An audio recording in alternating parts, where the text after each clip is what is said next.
Selamat datang di channel Pemuja Malam. Jangan lupa like, share, and subscribe ya. Terima kasih.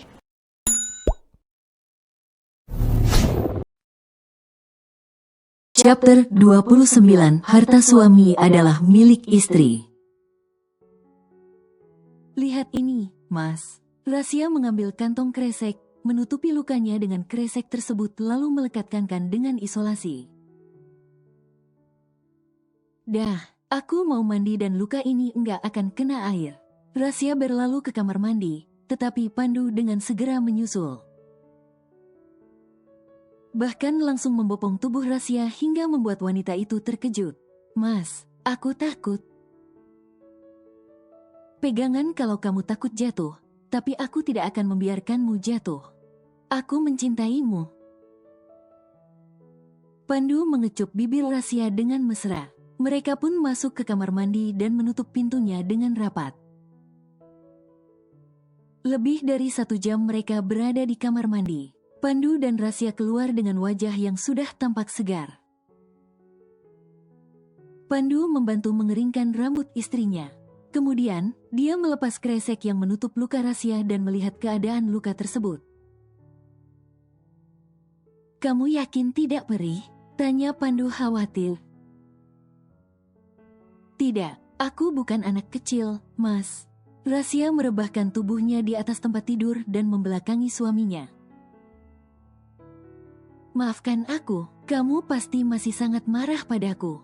Pandu melingkarkan tangan di perut Rasia dan menarik tubuh Rasia supaya merapat padanya.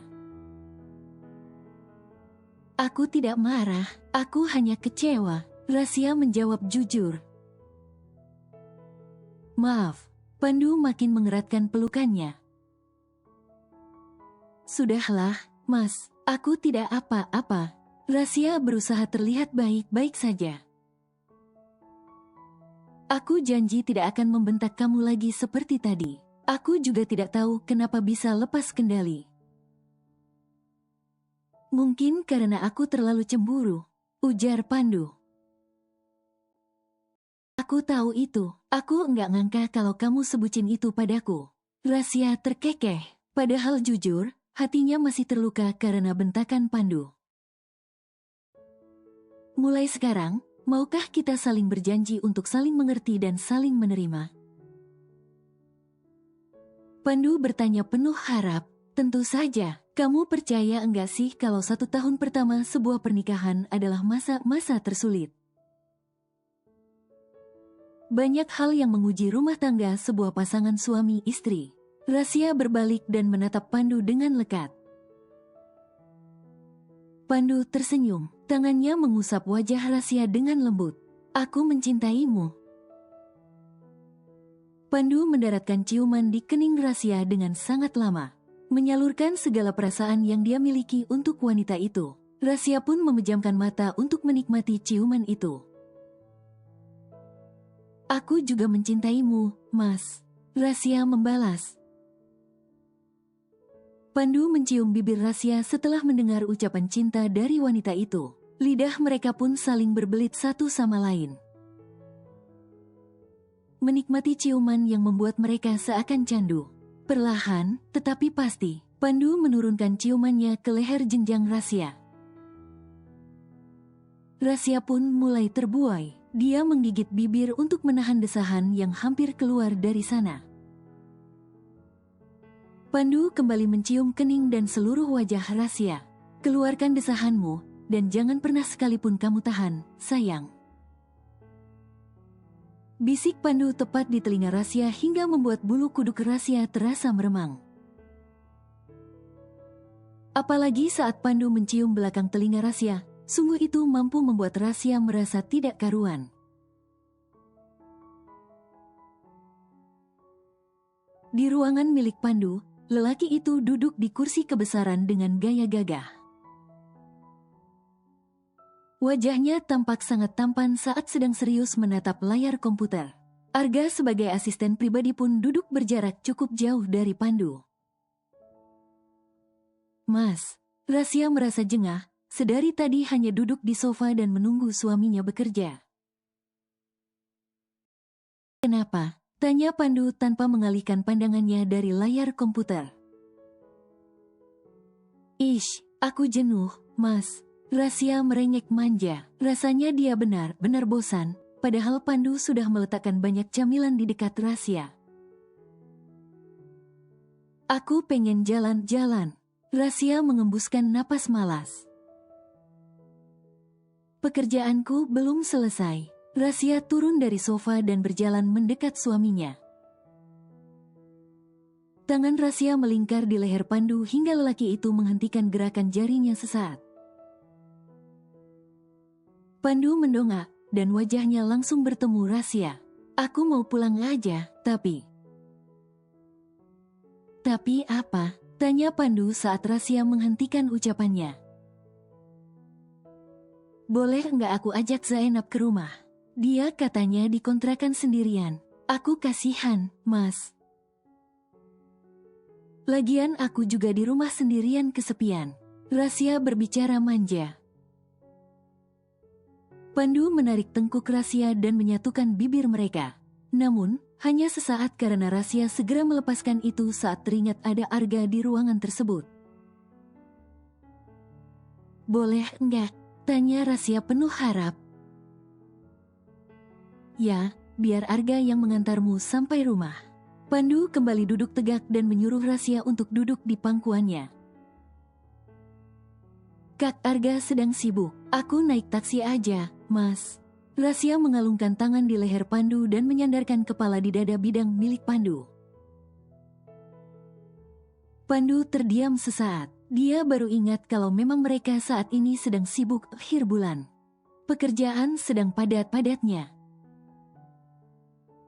Bahkan, nanti malam dirinya akan lembur di rumah. Kalau begitu biar Dani yang mengantarmu. Tanpa mereka, aku tidak akan mengizinkanmu pergi.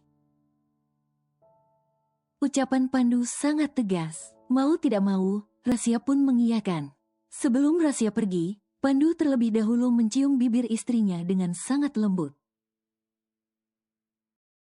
Setelah puas, Rasya bangkit berdiri dan bersiap untuk pergi.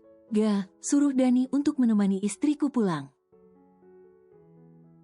Suruh Pandu, namun tidak ada sahutan sama sekali. Rasya dan Pandu menoleh ke meja kerja Arga. Akan tetapi, mereka terkejut saat tidak melihat Arga di sana. Pantas saja tidak ada sahutan. Pandu pun menekan telepon dan menghubungi Arga. Kamu di mana? Tanya Pandu ketus. Di luar, Tuan. Ngapain di luar? Masuk. Pandu menaruh gagang telepon cukup kasar karena kesal dengan asistennya yang pergi tanpa berpamitan. 1 menit kemudian, pintu ruangan terdengar diketuk. Arga bergegas masuk setelah Pandu mempersilakan. Pandu menatap Arga dengan tajam, tetapi Arga justru terlihat tenang seolah tidak bersalah sama sekali. Kenapa kamu keluar tidak pamit? Tanya Pandu. Maaf, Tuan, saya hanya tidak ingin menodai mata dan telinga suci saya. Arga menjawab santai. Pandu hanya mendengkus kasar, lalu menyuruh Arga untuk meminta Dani mengantar Rasya dan memastikan istrinya selamat sampai rumah. Setelah Arga menghubungi Dani, Pandu pun bangkit berdiri dan menggandeng tangan Rasya. Kamu mau ngapain, Mas? Tanya Rasya heran, namun dia menggandeng lengan suaminya dengan mesra. Mengantarmu sampai bawah dan memastikan kamu baik-baik saja, ucap Pandu. Rasya tersenyum simpul saat mendengarnya. Arga yang berdiri di belakang Rasya dan Pandu hanya berpura-pura tidak melihat pemandangan yang membuat jiwa kesepiannya meminta dibelai.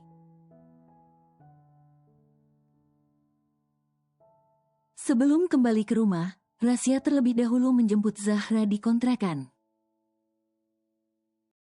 Dia sudah meminta Zahra untuk menemaninya selama Pandu bekerja. Jujur, selama ini Rasya selalu kesepian saat sendirian berada di rumah, sedangkan para pelayan seolah menjaga jarak dengannya. Sini dulu, Kak. Rasya turun dari mobil setelah Dani membuka pintu untuknya. Dia berjalan masuk dan memanggil nama Zahra berkali-kali. Gue belum budek, Ra. Zahra mengalungkan tas selempang di pundaknya. Abis lu kayak orang bisu? Ditanya diem mulu. Rasya berdiri di samping pintu sembari menunggu Zahra mengunci pintu. Tiba-tiba, pandangan Rasya tertuju pada pohon mangga dan jambu biji yang masih berbuah sampai saat ini. Tanpa berpamitan, Rasya meninggalkan Zahra begitu saja. Woi, lu mau kemana, Ra? Teriak Zahra. Rasya tidak menyahut dan malah memanjat pohon mangga. Emang dasar monyet. Zahra berjalan ke tempat Rasya yang saat ini sudah sampai di atas pohon. Bahkan dengan santainya Rasya duduk di salah satu dahan. Dani yang melihat nona mudanya sudah memanjat, dengan tergesa-gesa berlari mendekat. Nona, turunlah, saya mohon. Dani berteriak dari bawah dengan begitu meminta. Dia khawatir terjadi apa-apa dengan Rasya, maka nyawanya yang akan jadi taruhannya. Bentar, gue cuma mau metik mangga muda. Rasya menuju ke salah satu dahan yang cukup tinggi. Zahra tampak santai karena dia sudah biasa melihat Rasya memanjat. Berbeda dengan Dani yang tampak kelimpungan. Bahkan, dia hendak menyusul naik.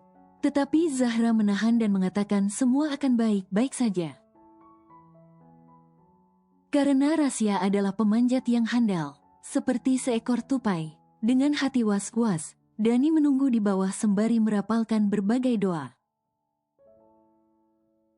Setelah memetik cukup banyak buah mangga muda juga yang matang, Rasya bersiap hendak turun. Tetapi tiba-tiba terdengar bunyi dahan patah. Zahra dan Dani tersentak saat melihat Rasya hampir terjatuh. Tetapi wanita itu berpegangan pada dahan yang lebih besar dan kokoh. Ra, gimana? Tanya Zahra dari bawah. Biar saya tolong nona muda. Kalau ada apa-apa dengan beliau maka nyawa saya terancam. Dani berjalan cepat mendekati pohon. Kak Dani di bawah aja. Aku bisa. Rasya yang masih bergelantung di pohon, dengan mengerahkan tenaga yang dia punya. Mengangkat kedua kaki lalu menjepit pohon tersebut. Dengan sedikit kesusahan Rasya segera mengangkat tubuhnya supaya bisa duduk di dahan tersebut. Zahra menutup mulut sembari berdoa. Begitu juga dengan Dani yang masih melihat perjuangan sekaligus kehebatan Rasya. Setelah cukup lama, Rasya bernapas lega saat bisa duduk tegak di atas dahan tersebut. Namun, rasa terdiam sesaat ketika perut bagian bawahnya terasa sedikit nyeri. Ra, lu baik-baik saja? Tanya Zahra dari bawah. Bentar, perut gue tiba-tiba kram. Rasya menyandarkan tubuhnya di batang pohon dan mengusap perut bawahnya supaya tidak lagi terasa nyeri. Anda bisa turun, Nona? Tanya Dani cemas. Bisa. Dengan perlahan Rasya turun dari pohon tersebut, sedangkan Dani menunggu di bawah. Setelah Rasya sampai di bawah, mereka pun bernapas lega. Dani memunguti mangga yang berserakan di tanah dan membawanya masuk ke mobil. Tumben amat lu metik mangga muda? Tanya Zahra. Gue pengen aja, kayaknya enak sama sambal lutis. Rasya menelan ludahnya saat merasa air liurnya seperti hendak menetes. Jangan lu hamil, Ra. Tebak Zahra. Bisa jadi, gue udah telat hampir seminggu. Rasya belum menyadari apa yang dia ucapkan saat ini. Zahra bertepuk tangan dengan heboh saat mendengar ucapan Rasya barusan. Berbeda dengan Rasya yang justru menatap Zahra penuh heran. Lu kenapa heboh banget, Zae? Rasya menatap heran ke arah Zahra yang saat ini tampak begitu bahagia. Gue seneng aja denger lu hamil. Kapan gue ngomong kalau gue hamil? Pertanyaan Rasya mampu membuat tawa Zahra memudar seketika beralih menjadi dengkusan kasar. Zahra mengumpati sahabatnya, sejak kapan Rasya menjadi bodoh dan lemot. Bukannya tadi lu bilang udah telat? Gue telat, tapi bukan berarti hamil, Zainab. Ya siapa tahu emang beneran ada benih yang tumbuh di rahimmu, Ra. Gimana kalau kita cek aja? Ajak Zahra. Wajah Rasya mendadak masam. Gue takut, Ra. Sejak kapan lu jadi penakut gini, Ra? Ledek Zahra. Zai. Udahlah, mendingan abis ini kita mampir ke apotek terus beli Tespas. Kita coba di rumah elu. Zahra menggandeng tangan Rasya dan mengajaknya ke mobil. Ogah, gue malu beli gituan. Elu lihat dong, wajah gue masih kayak gadis remaja usia 17. Entar dikira gue masih sekolah udah hamil duluan. Rasya menolak. Zahra mengembuskan napas malas mendengar ucapan Rasya.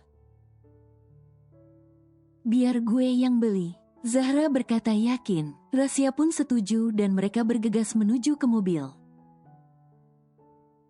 Dani melajukan mobilnya untuk pulang ke rumah.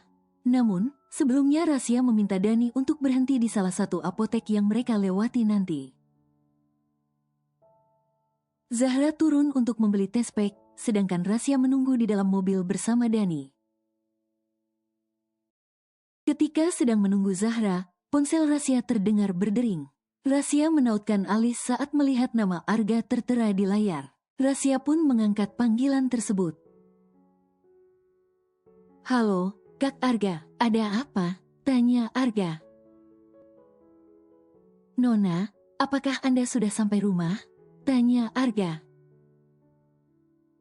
Belum, aku barusan mampir di kontrakan menjemput Zahra. Sekarang aku lagi nunggu Zahra di apotek. Apotek, apa Anda sakit, Nona? Enggak, Kak, aku cuman nganter Zahra beli tespek. Tespek, suara Arga terdengar penuh penekanan. Ya, kenapa? Tanya Rasya heran. Arga terdiam untuk sesaat. Tidak apa, Nona. Saya hanya ingin mengatakan pesan dari Tuan Pandu. Kalau malam ini beliau akan lembur dan mungkin akan pulang tengah malam. Jadi, Anda tidak perlu menunggunya, Nona. Aku takut di rumah sendirian, Kak. Rasya merengek. Nona, pesan dari Tuan Pandu, kalau Anda takut, maka Anda bisa meminta sahabat Anda untuk menginap atau bahkan Nyonya Lisa sekalipun. Baiklah, nanti aku suruh Zainab nemenin aku aja, deh. Rasya pun mematikan panggilan tersebut tepat ketika Zahra masuk ke mobil. Udah dapet? Tanya Rasya saat Zahra baru saja duduk di sampingnya. Zahra tidak menjawab, dia hanya menunjukkan 3 alat tespek berbeda merek. Rasya pun tersenyum puas lalu menyuruh Dani untuk melajukan mobilnya. Ketika mobil yang dikendarai Dani sampai di kediaman Pandu, Zahra sangat terpukau saat melihat betapa megahnya rumah yang saat ini menjadi tempat tinggal sahabatnya. Rasya terkekeh dan teringat saat pertama kali masuk ke rumah itu. Dulu, Raisa pun merasa kagum saat pertama melihatnya. Setelah mobil tersebut berhenti, 2 orang pengawal yang berjaga di depan pintu utama segera membuka pintu mobil untuk nona muda mereka. Lagi-lagi Zahra dibuat kagum oleh itu. Rasya pun menarik tubuh Zahra untuk mengajaknya masuk. Gila, Ra, rumah lu mewah banget. Zahra duduk di sofa empuk, bahkan lebih empuk daripada kasur mereka di kontrakan. Ini rumah laki gue, bukan rumah gue, timpal Rasya. Sama aja keles. Harta suami adalah milik istri, ujar Zahra. Rasya menonyor kepala Zahra hingga membuat tubuh Zahra terhuyung. Ayo bikin sambal lutis. Rasya menarik tangan Zahra dan mengajaknya ke dapur. Zahra tidak bisa menolak, dan menurut saja saat Rasya mengajaknya ke dapur yang lagi-lagi membuat Zahra terpukau. Beberapa pelayan yang sedang berkutat di dapur berdiri dan menunduk hormat saat melihat kedatangan Rasya. Ada yang bisa saya bantu, Nona? Johnny, kepala pelayan, yang sedang mengatur para karyawan, bertanya kepada Rasya dengan sopan. Aku mau bikin sambal lutis, Pak. Biar pelayan yang membuatkan, Nona muda. Ucap Johnny lagi. Tidak usah, aku mau bikin sendiri aja. Rasya hanya meminta peralatan membuat sambal seperti cobek dan lainnya. Biar dibantu dibawakan, Nona. Tawar Johnny, tetapi Rasya menggeleng cepat. Tidak. Rasya kembali menolak. Bawain, Zai. Ra, kenapa mesti gue? Kan tadi elu ditawari pelayan? Zahra berbisik pelan. Dia takut akan dimarahi Johnny karena sedari tadi lelaki itu terus saja mengawasi. Enggak, gue cuma mau berdua sama lu aja, enggak mau sama yang lain. Rasya bersikukuh. Dengan sangat terpaksa, Zahra menerima cobek dan lainnya lalu membawanya ke taman belakang. Mereka duduk di sebuah gazebo yang berada di sudut taman. Rasya menyuruh Zahra untuk membuat sambal, sedangkan dirinya mengupas buah. Zae, elu jadi daftar di perusahaan laki gue? Rasya mulai membuka obrolan. Iya, kalau diterima, gue kemarin abis masukin lamaran ke sana. Moga aja diterima dan gue bisa satu tempat kerja sama Mas Yuda. Wajah Zahra berbinar bahagia saat menyebut Yuda dan itu mampu membuat Rasya curiga. Gue curiga sama senyum lu, Zai. Rasya memajukan wajahnya untuk menelisik raut wajah Zahra. Namun, tubuhnya terhuyung ke belakang saat Zahra mendorongnya. Enggak usah mikir aneh-aneh. Cebik Zahra. Rasya tergelak keras. Zai, ceritain hubungan elu sama Mas Yuda dong. Jiwa kepo gue meronta-ronta.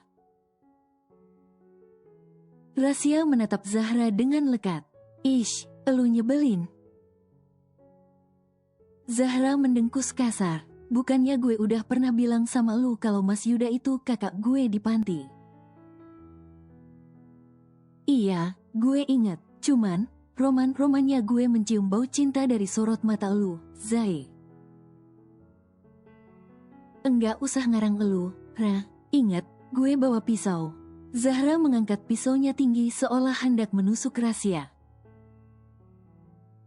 Niat hati Zahra hanya ingin bercanda, tetapi tiba-tiba datang pengawal Rasya yang langsung mencekal tangannya. Tubuh Zahra meringsut saat melihat pria berbadan kekar tersebut. Jangan pernah sekalipun kamu menyakiti nona muda. Hardik salah satu di antara mereka. Ra. Wajah Zahra terlihat memelas. Bukannya kasihan, tetapi Rasya justru tergelak keras. Jahat banget elu, Ra. Lepasin dia. Suruh Rasya. Tapi, Nona. Dia sahabatku, jadi tidak mungkin menyakitiku. Lebih baik kalian pergi karena aku hanya ingin berdua dengan Zainab. Perintah Rasya. Pengawal tersebut terlihat ragu-ragu. Mereka khawatir akan terjadi apa-apa dengan Rasya. Melihat kebimbangan di wajah pria kekar tersebut, Rasya mengambil ponsel dan bersiap untuk menghubungi Pandu. Akan tetapi, kedua lelaki itu segera menahan. Baik, kita akan pergi, Nona. Pengawal tersebut pun akhirnya pergi dan menjaga Rasya dari kejauhan. Melihat kepergian dua orang tadi, Zahra mengembuskan napas lega. Gila, Ra, elu sekarang nyeremin. Banyak penjaganya, lebih serem dari anjing herder. Zahra bergidik ngeri. Arga terlihat gelisah. Bahkan beberapa kali Arga tidak fokus pada pekerjaannya. Lelaki itu tidak menyahut saat Pandu memanggilnya hingga membuat Pandu menggeram kesal. "Kamu kenapa, Ga?" tanya Pandu. "Tidak apa-apa, Tuan," Arga menjawab malas. "Jangan berbohong padaku, Ga." Pandu menatap Arga penuh selidik. "Tuan." Arga terdiam karena ragu-ragu. Dia menatap penuh kebimbangan ke arah Pandu. "Apakah Nona Rasya sedang hamil?" tanya Arga pada akhirnya. Dia tidak ingin mati penasaran karena dia belum pernah merasakan nikmatnya bercinta. "Tidak, maksudku belum. Memangnya kenapa?" Pandu makin menyelidik.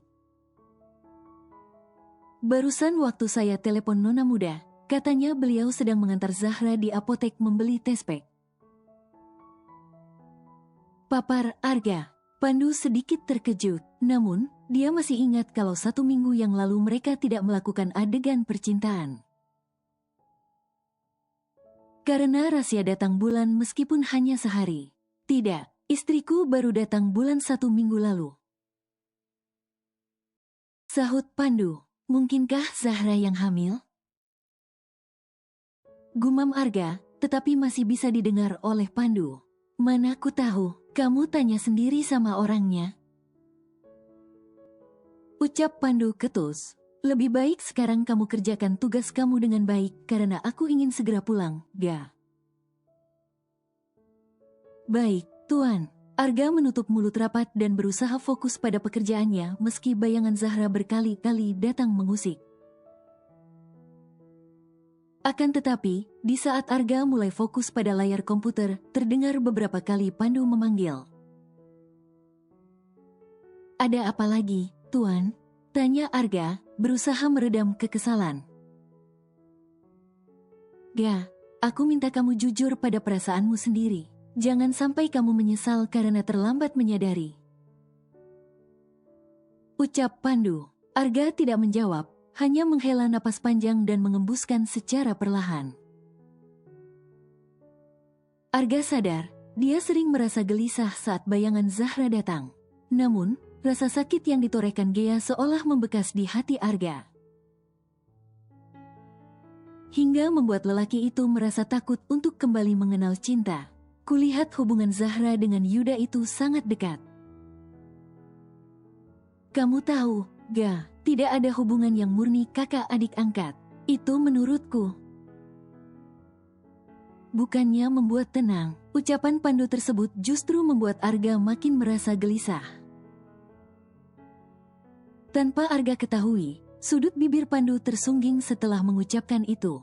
Pandu memang sengaja ingin membuat hati Arga panas dan Arga bisa mengungkapkan perasaannya. "Tuan, saya hanya ingin mengikuti arus percintaan yang memang sudah digariskan."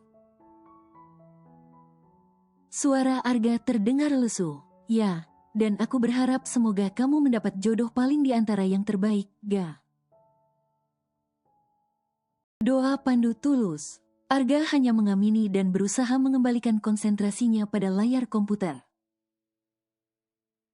Dia sudah merasa lelah dan ingin segera beristirahat. Seusai memakan lutis dengan sangat lahap, kini Zahra sedang berdiri di depan pintu kamar mandi karena dirinya sedang menunggu Rasya yang sedang melakukan tespek. Meskipun hanya menunggu, tetapi nyatanya Zahra merasa sangat gugup dan harap-harap cemas. Dalam hati Zahra berdoa semoga sahabatnya tersebut memang sedang mengandung keturunan andaksa. "Ra, elu lama banget." Zahra mengetuk pintu kamar mandi cukup kencang karena sudah tidak sabar. "Bentar," balas Rasya berteriak dari dalam. Zahra pun kembali bersabar menunggu. Hampir 10 menit menunggu di depan pintu. Zahra mendengkus kasar saat melihat pintu terbuka dan Rasya keluar dengan wajah yang tidak bersalah sama sekali. Ra, sampai capek berdiri gue nungguin elu. Zahra bersidekap dan memasang wajah sebal. Lah, ngapain lu berdiri, Zai? Elu kan bisa duduk. Noh, ada sofa di sana. Rasya dengan santai menunjuk sofa yang berada tidak jauh dari tempat tidur ruang tamu. Rasya memang tidak berada di kamar utama karena Zahra yang menolak masuk ke kamar milik Pandu. Zahra masih sayang nyawanya sendiri. Gimana hasilnya? Tanya Zahra mengalihkan pembicaraan. Enggak tahu. Kenapa enggak tahu? Kan kelihatan, Ra. Bersambung.